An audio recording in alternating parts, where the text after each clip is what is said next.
நம் வாழும் இந்த உலகத்தின் எதிர்காலம் எப்படி இருக்கும் என்பதை அறிந்து கொள்ள கடந்த காலத்தை புரிந்து கொள்வது மிகவும் அவசியம். சில நேரங்களில் பல்வேறு காரணங்களுக்காக உண்மை இருட்டிலிருந்து விடுகிறது. அப்படிப்பட்ட உண்மைகளை வெளிச்சத்துக்கு கொண்டு வருவதே இந்த பதிவு.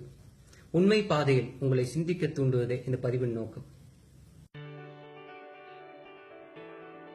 ஜல்லிக்கட்டு ஆதரவாளர்களை 2 வகையா பிரிக்கலாம். ஒன்னு, நம்ம கலாச்சாரத்தையும் பாரம்பரியத்தையும் பாதுகாக்கணும்னு ஆதரிக்கிறவங்க. 2, நாட்டு மாடு அழிஞ்சிடக்கூடாது, ஏட்டுப்பால் நமக்கு கிடைக்கணும், வியாபாரம் வர்த்தகம்னு ஆதரிக்கிறவங்க. நம்ம கலாச்சாரம் பாரம்பரியம் அழிஞ்சிடக்கூடாதுன்னு ஆதரிக்கிறீங்களா? அப்படின்னா நான் உங்களை பாராட்டுறேன். நானும் உங்கள ஒருவன் தான். நம்ம கரகாட்டம், ஒயிலாட்டம், காவடி ஆட்டம், பொய்க்கால் குதிரை, கூத்து, பொம்மலாட்டம், புலியாட்டம், இந்த மாதிரி இன்னும் எவ்வளவோ சொல்லலாம். அது மாதிரி பல கலைகள் அழிஞ்சிட்டு வருது. அதே மாதிரி நம்ம வீர விளையாட்டான ஜல்லிக்கட்டும் அழிஞ்சிடக்கூடாதுன்னு நினைக்கிறேன். இப்ப நம்ம ஜல்லிக்கட்டு தடையா இருக்கிறது பீட்டாங்கிறது ஒரு சின்ன எதிரி தான். நான் திரும்பவும் சொல்றேன், ரொம்ப ரொம்ப சின்ன எதிரி தான். இதே போலதான் ஸ்பெயின்ல புல் ஃபைட்டிங்கிற ஒரு விளையாட்டை தடை செய்ய சொன்னாங்க. அந்த நாட்டோட நீதிமன்றம் என்ன சொல்லுச்சு தெரியுமா? ஸ்பெயினின் பாரம்பரியம் மற்றும் அரசியல் அமைப்புக்கு விரோதமானதுன்னு சொல்லி அதை தடை பண்ணல.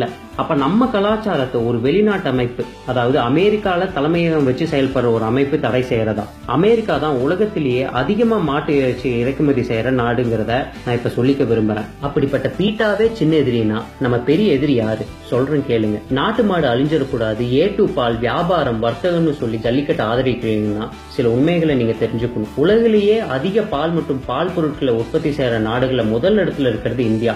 2015ல 146 மில்லியன் டன் செஞ்சிருக்கோம். 2016ல 160 மில்லியன் டன் செஞ்சிருக்கோம். மாட்டுப்பால் உற்பத்தியில நமக்கு 2வது இடம். இதுக்கு முக்கியமான பங்களிப்பு கொடுக்கிறது மாநிலங்கள் ராஜஸ்தான், உத்தரப்பிரதேஷ், ஆந்திர பிரதேஷ், மத்திய பிரதேஷ், குஜராத். 2001 உற்பத்திக்கும் 2015 உற்பத்திக்கும் பார்க்கும்போது ஆந்திரா 123% வளர்ச்சி அடைஞ்சிருக்கு. குஜராத் 100% வளர்ச்சி, மத்திய பிரதேஷ் 104% வளர்ச்சி, ராஜஸ்தான் 118% வளர்ச்சி, உத்தரப்பிரதேஷ் 90% வளர்ச்சி, தமிழ்நாடு வெறும் 39% தான் வளர்ச்சி அடைஞ்சிருக்கு.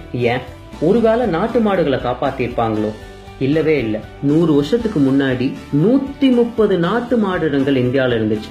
ஆனா இப்ப வெறும் 37 இனங்கள் தான் இருக்கு. தமிழ்நாட்டுல ஆவணமா இருப்பது ஆலம்பாடி, காங்கேயம், புள்ளிக்குளம், உம்பளச்சேரி, பரப்பூர், மலைமாடுங்கிற 6 மாடு இனங்கள் தான்.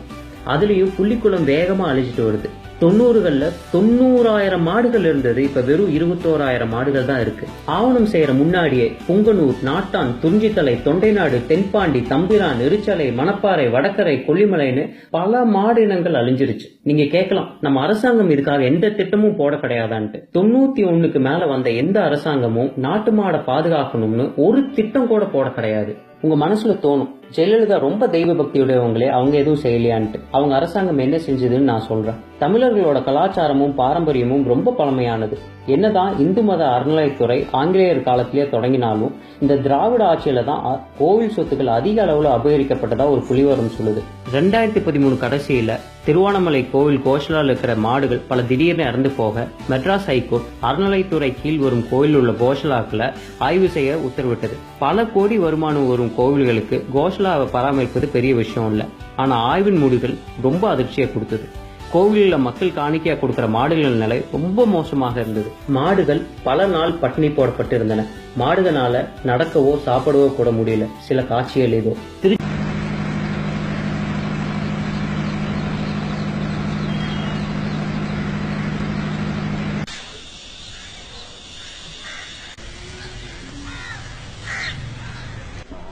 உடம்பு இல்லாம போச்சு. நீ ஜாக்கிரதை தம்பி, எடுக்காது கோச்சிக்கிறாரு தம்பி, எடுக்காது தம்பி, எடுக்கிறாரு தம்பி, எடுக்காது தம்பி, கோச்சிக்கிறாரு. எங்க செருப்பா வந்து அடிச்சுட்டு போகுது 2 அடிய. அதுதானே அடிங்க நீங்க. ஆமா தம்பி,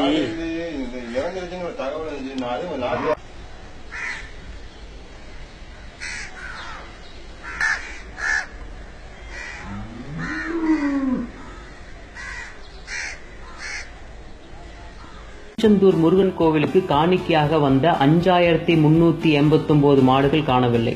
ராமேஸ்வரம் சரங்கப்பள்ளி பெருமாள் கோவில், சுவாமிமலை முருகன் கோவில், ஸ்ரீரங்கம் கோவில்களுக்கு காணிக்கையாக வந்த பல ஆயிரம் மாடுகள் பற்றி எந்த விவரமும் கோயில் அதிகாரிகளிடம் இல்லை. இந்த மாடுகள் அனைத்தும் அடிமாட்டுக்கு கொடுக்கப்பட்டதாக ஆய்வின் முடிவுகள் கூறின.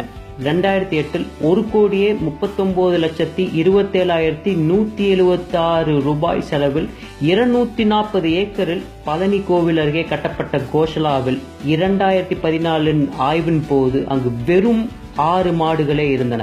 மக்களால் நான், மக்களுக்காகவே நான் என்று கூறியவரும், நீங்கள் என்னை கடலில் தூக்கி எறிந்தாலும் கட்டுமரமாகவே தான் மிதப்பேன் என்று சொன்னவரும் நம் நாட்டு மாடுகளை பாதுகாக்க தவறிவிட்டனர். இப்ப நம்ம பெரிய எதிரி யாருன்னு உங்களுக்கு தெரிஞ்சிருக்கும். பீட்டா இந்தியாவுக்குள் வந்தது 2000 தான். ஜல்லிக்கட்டுக்கு தடை விதிச்சது 2011 தான். நம்ம அரசாங்கம் நினைத்திருந்தால் தண்ணீர் பிரச்சனையை முடித்திருக்கலாம், விவசாயிகளையும் விவசாயத்தையும் காப்பாற்றி இருக்கலாம், நாட்டு மாடு அழிவை தடுத்திருக்கலாம், வெளிநாட்டு அமைப்புகளை தடை செய்திருக்கலாம், ஜெர்சி மாடின் வரவை தடுத்திருக்கலாம், ஜல்லிக்கட்டை நடத்தி நம் கலாச்சாரத்தையும் பாரம்பரியத்தையும் பாதுகாத்திருக்கலாம்.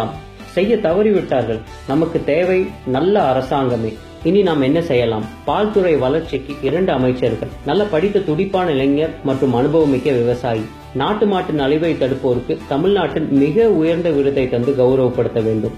நாட்டு மாடு அழிவை தடுக்கவும் பால் உற்பத்தியை அதிகப்படுத்தவும் சிறப்பு ஆராய்ச்சி மற்றும் வளர்ச்சித்துறை, அதாவது R&D உருவாக்க வேண்டும்.